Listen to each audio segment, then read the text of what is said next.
IMF के बाद दोस्त मुमालिक ने भी हाथ खड़े कर दिए। सऊदी अरब और UAE का डिपॉजिट के लिए तहरीरी जमानत देने से गुरेज। ऑफिस और वजारत खजाना के राबते पर मजीद वक्त मांग लिया।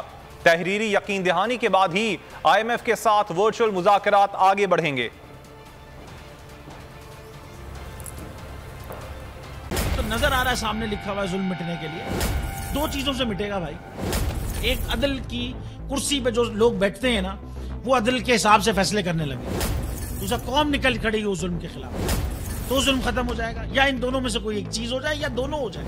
अगर 420 का मुकदमा था, उस वक्त अदलिया में जो लोग बैठे हुए केस देख रहे थे, वो पूछते ना यार चीट हुआ कौन है।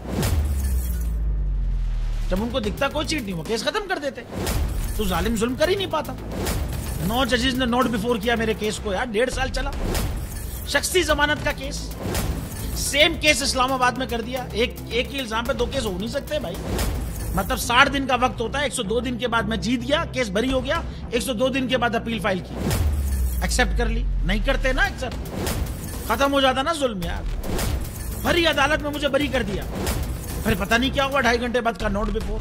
मैं नहीं सुनता ये केस, खड़े रहते अपने फैसले पे, मिट जाता जुल्म। अल्लाह ताला ने बिठाया इन कुर्सियों पे इनको यार, ये अल्लाह ताला की तरफ से फैसले करने हैं।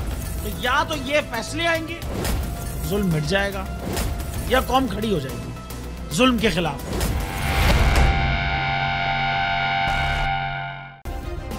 सब्सक्राइब करें और बेल दबाएं ताकि कोई खबर रह न जाए।